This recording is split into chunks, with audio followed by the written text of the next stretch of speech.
Before diving into glycolysis and gluconeogenesis, let's compare two important enzymes known as glucokinase and hexokinase. So we have glucokinase and hexokinase enzyme. These both are kinases, so they are ATP mediated phosphorylation enzymes. So they phosphorylate glucose or hexose, and they are ATP mediated phosphorylator enzymes. Hexokinase is present in all tissues, while the glucokinase is present only in hepatocytes and pancreatic beta cells. So first difference is the location. Glucokinase is present only in hepatocyte and pancreas, and hexokinase is present in all tissues. Then we have its general pharmacokinetics, the Km value, or the Km Michaelis equation constant Km value.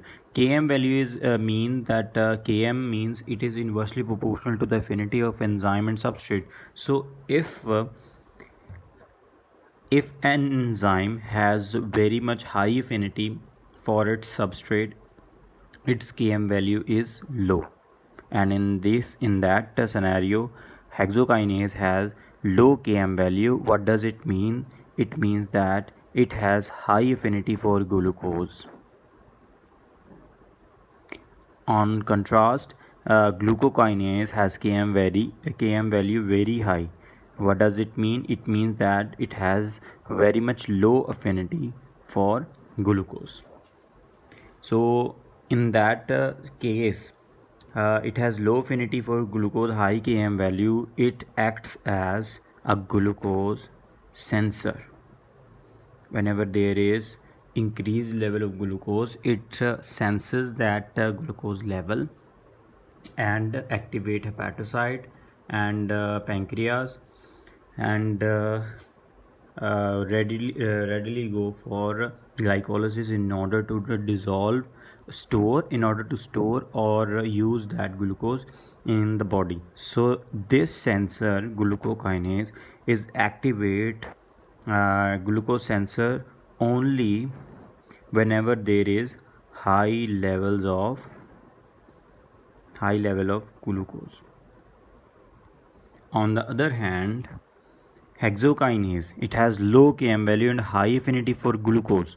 Because of its high affinity, it bind to glucose and sequester it into the tissues, uh, readily bind the glucose and hide it away from rest of the metabolic enzyme in order to save that glucose. So it's a glucose sequester, and it activates only it activates all the time to make sure the basal glucose level.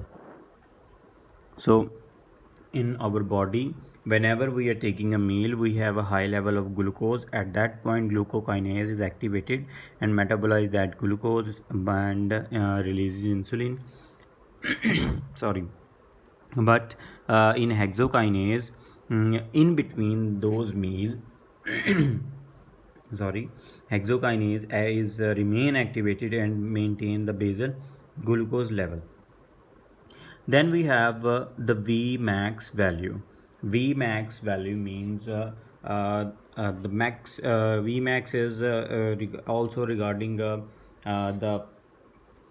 maximum effect. Vmax is generally the maximum effect of the enzyme and substrate, and at the 50% of that concentration of the substrate which saturated those enzymes.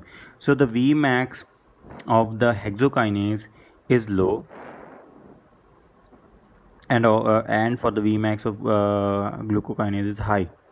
and the capacity to react those substrates is also high. Vmax and the capacity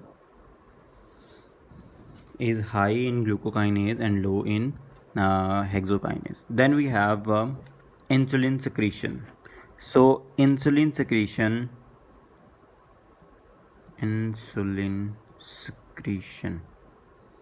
Whenever there is a glycolysis, ATPs are generated. These ATPs are used by the channels or potassium channels to open the potassium channel to release the insulin secretion. So only glucokinase induce or feedback only glucokinase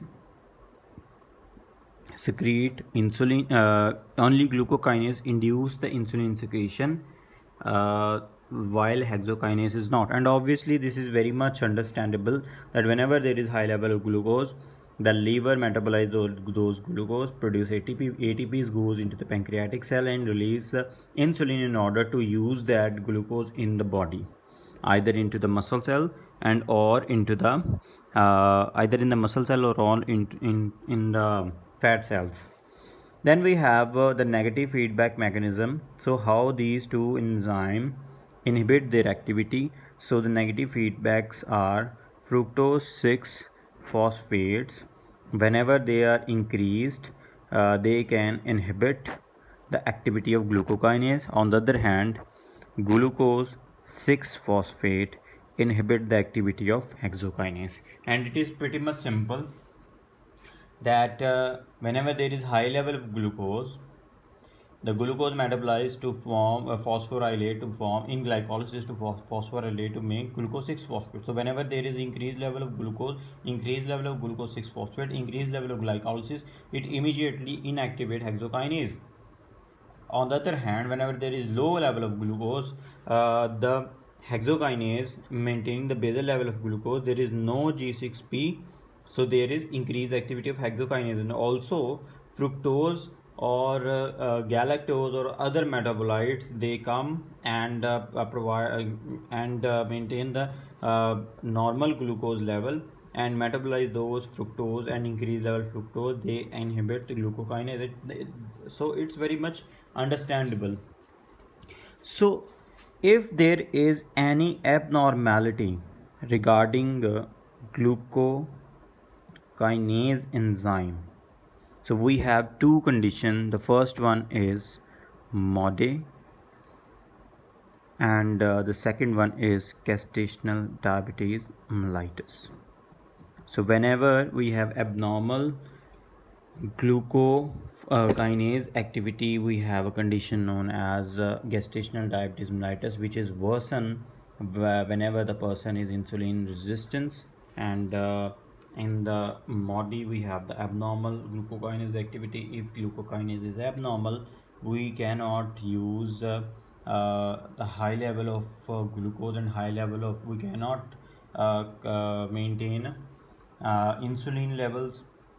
So no insulin, hyperglycemia, then it is causing the juvenile type of diabetes. So MODY is abnormal activity of glucokinase, and which causing a decreased glucose metabolism, especially in the high glucose levels. And there is no ATP, which causes no insulin secretion.